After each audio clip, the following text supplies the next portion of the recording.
RSS देशभक्ति की सबसे बड़ी पाठशाला है दुनिया की। और हम तो बिना मांगी सलाह कांग्रेस पार्टी को या उनकी मम्मी जी को यही देंगे कि इनको पॉलिटिकल प्ले पाठशाला में भेज दें। वो जब भी बोलते हैं ऐसे लगता है कि वो प्रो पाकिस्तान बोल रहे हैं, प्रो चीन बोल रहे हैं और एंटी हिंदुस्तान बोल रहे हैं। नमस्कार, जय हिंद, भारत तक देख रहे हैं आप और मैं हूं ऋषिराज। आरएसएस के स्कूल पाकिस्तान के मदरसों जैसे हैं। अरे अब आप मुझ पर नाराज मत हो जाइएगा, क्योंकि ये कोई मेरा बयान नहीं है। ये बयान है कांग्रेस के भावी भविष्य कहे जाने वाले राहुल गांधी का, जिनको कुछ दिन पहले तक नॉर्थ इंडिया के लोग कम समझदार लग रहे थे, और अब उनकी माने तो जो उनका बकौल बयान है उसके मुताबिक जो है आरएसएस ने अपने स्कूलों के जरिए हमला शुरू कर दिया है देश में। जिस तरह से पाकिस्तान में, राहुल गांधी कह रहे हैं, ध्यान से सुनिएगा, जिस तरीके से पाकिस्तान में इस्लामिक कट्टरपंथी मदरसों के जरिए अपनी विचारधारा को आगे बढ़ाते हैं, ठीक उसी तरह से आरएसएस अपने स्कूलों के जरिए अपनी विचारधारा को आगे बढ़ा रहा है। कोई ये सवाल नहीं पूछता, राहुल गांधी पूछ रहे हैं, कोई ये सवाल नहीं पूछता कि आरएसएस के पास सैकड़ों हजारों स्कूल चलाने के लिए पैसे कहां से आ रहे हैं। हम आगे कुछ भी बताएं इस पूरे गणित के बारे में, उससे पहले हम आपको बीजेपी और आरएसएस के नेताओं की राय सुनवा देते हैं राहुल गांधी के बारे में। हमें तो बहुत ही आश्चर्य हो रहा है और उनकी दिमाग पर जो है वो तरस आ रहा है। और हम तो बिना मांगी सलाह कांग्रेस पार्टी को या उनकी मम्मी जी को यही देंगे कि इनको पॉलिटिकल प्ले पाठशाला में भेज दें और उस पॉलिटिकल प्ले पाठशाला में जाएं और देश की हकीकत और देश की ज़मीनी हकीकत को समझें। और अगर उन्हें पॉलिटिकल प्ले पाठशाला में नहीं भेजना है तो किसी सरस्वती शिशु मंदिर में भेज दें। उनको समझ में आ जाएगा कि वहाँ पर क्या होता है, वहाँ क्या पढ़ाई होती है, वहाँ देश के बारे में और देश के राष्ट्रवाद के बारे में क्या कुछ कहा जाता है। तो थोड़ा हो सकता है कि इनका दिमाग थोड़ा सा कुछ रास्ते पे आ जाए, अन्यथा तो इसी तरह से बहकी और बेसुरी और लफाजी और बयान बहादुरी करते रहेंगे। राहुल गांधी को आरएसएस समझने में बहुत समय लगेगा। पराशर जी, आप पूछ रहे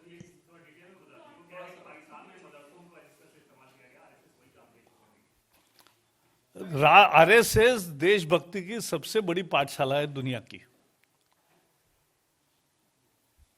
और इसलिए दुनिया में उसका आदर है और भारत में इसकी भूमिका है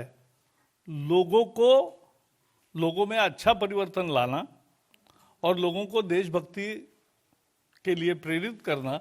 यही संघ करता है। देश के विभाजन और आजादी से पहले और बाद में कांग्रेस के नेताओं ने सदा एक ही सुर अलापा है। आरएसएस के देश प्रेमी, समाज सेवा, अनुशासन और मानवता के स्वरूप को गालियां देते रहना। और धीरे धीरे वो गालियां देते देते आज पूरे विश्व में ही नहीं, भारत में भी इररेलेवेंट हो गए हैं। आरएसएस गैर राजनीतिक, सामाजिक, सांस्कृतिक, मानव जीवन मूल्यों से ओतप्रोत देश प्रेम और समाज सेवा की सबसे बड़ी पाठशाला थी, है और रहेगी। उनसे पार्टी संभलती नहीं, इसलिए बाकियों पर कीचड़ उछालने का काम करते हैं। मैं पहली बात तो ये उनको कहूंगा कि उन्होंने ये तो मान लिया है पाकिस्तान के मदरसे जो हैं आतंक की ट्रेनिंग देते हैं, अलगाववाद की ट्रेनिंग देते हैं, तो वो हिंदुस्तान के मदरसों के बारे में भी बोल दें कि वो किस चीज की ट्रेनिंग देते हैं। दूसरी बात, उन्होंने जब कभी आरएसएस देखा ही नहीं, गए ही नहीं, तो उन्होंने ये प्रलाप बंद कर देना चाहिए। देश को गुमराह करना, बांटना, भड़काना अब ये नहीं चलेगा। कांग्रेस का हित नहीं होगा, देश का अकल्याण वो कर रहे हैं। वो जब भी बोलते हैं ऐसे लगता है कि वो प्रो पाकिस्तान बोल रहे हैं, प्रो चीन बोल रहे हैं और एंटी हिंदुस्तान बोल रहे हैं। विद्या भारती अखिल भारतीय शिक्षा संस्थान ने बयान जारी करते हुए कहा है कि शिक्षा संस्थान की योजना से देश भर में जो विद्यालय संचालित किए जाते हैं उनमें दी जाने वाली संस्कारक्षम शिक्षा की प्रशंसा समय समय पर देश के प्रसिद्ध शिक्षाविदों समाज सेवियों ने की है। इसके साथ ही विद्या भारती ने बताया है कि सामाजिक समरसता, सर्वोपरंत सद्भाव और सभी विचारों का आदर और सम्मान विद्यालयों में किया जाता है। विद्या भारती की माने तो उन स्कूलों में मुस्लिम और ईसाई वर्ग के लगभग 80,000 छात्र शिक्षा ले रहे हैं, जिन्होंने केवल शैक्षणिक दृष्टि से ही ऊंचाई हासिल नहीं की है बल्कि खेल के क्षेत्र में भी अपने परिवार और विद्यालय का नाम रोशन किया है। अब बात कर लेते हैं आरएसएस के स्कूल की। तो पहले तो आप ये जान ले कि सीधे तौर पर आरएसएस कोई भी स्कूल नहीं चलाता है, उसके लिए भी एक प्रक्रिया है। स्वयं सेवकों की जो संस्थाएं हैं जैसे विद्या भारती, समर्थ शिक्षा समिति, ये जो है इसके अंतर्गत करीब देश भर में जो है भारत के अंदर 20,000 स्कूलों का संचालन किया जाता है। सरस्वती शिशु मंदिर की स्थापना का साल अगर हम ठीक ठाक समझे तो वो 1952 के करीब है। इन स्कूलों में भारतीय संस्कृति को जोर शोर के साथ बढ़ावा दिया जाता है। तो सवाल है कि क्या राहुल गांधी को इससे तकलीफ है कि वो स्कूल भारतीय संस्कृति का बढ़ा चढ़ाकर अपने बच्चों को पढ़ाते हैं? आगे बढ़ते हैं और बात करते हैं उन मदरसों की जिससे राहुल गांधी संघ के स्कूलों की तुलना कर रहे हैं। कई रिसर्च में यह दावा किया जा चुका है कि जो पाकिस्तानी मदरसे हैं, जो मदरसे हैं पाकिस्तान में, उससे जो है वो अलकायदा, हिजबुल जैसे आतंकी संगठनों का गहरा कनेक्शन है पाकिस्तानी मदरसों का। यहाँ इस्लामिक चरमपंथ हैं और आतंकवाद को लेकर जो है वो बढ़ावा देने की ट्रेनिंग दी जाती है उन मदरसों के जरिए। उनके अंदर कट्टरपंथ और जिहाद सिखाया जाता है। साल 2019 में खुद पाकिस्तानी सेना के एक प्रवक्ता ने ये स्वीकार भी किया है। खुद पाकिस्तान की सेना ये कह रही है, उसके प्रवक्ता कह रहे हैं कि पाकिस्तान के मदरसों में जो है वो आतंकवाद की ट्रेनिंग दी जाती है। तो क्या ये सब कुछ भारत में हो रहा है? आप खुद सोचिएगा जिस तरीके से राहुल गांधी इस पूरे घटना को कंपेयर कर रहे हैं।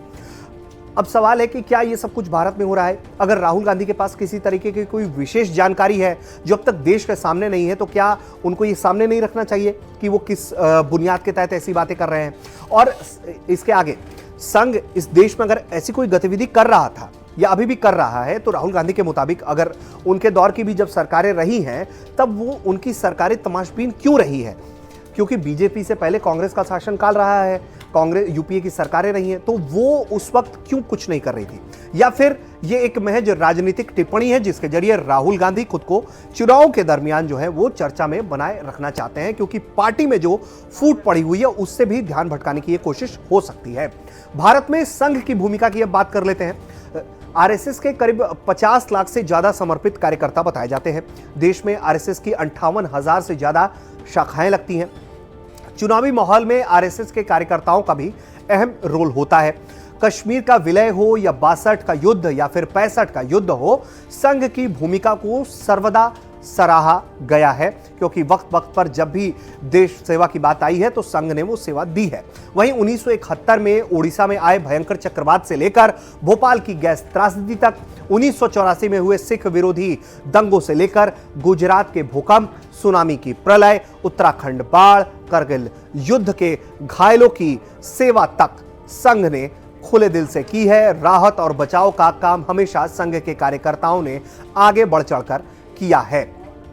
और संघ के कार्यकर्ताओं की भूमिका भारत ही नहीं, नेपाल, श्रीलंका और सुमात्रा तक है, जो इतिहास में दर्ज भी है।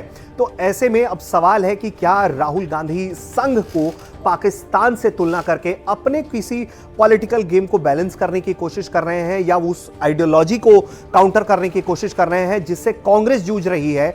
और क्या सवाल यह भी है कि क्या कांग्रेस के अंदर जो अंतर्कलह पड़ा हुआ है, जो झगड़े चल रहे हैं और जो कांग्रेस के वरिष्ठ नेता हैं जिस तरीके से कांग्रेस की कार्यप्रणाली पर सवाल उठा रहे हैं, क्या उससे ध्यान भटकाने के लिए राहुल इस तरह की बयानबाजी कर रहे हैं? आपको ये वीडियो कैसा लगा कमेंट करके बताइए। हम आगे भी इस मुद्दे पर जो भी अपडेट होगा वो लगातार भारत तक के जरिए आपको देते रहेंगे। देखते रहिए भारत तक। नमस्कार, जय हिंद।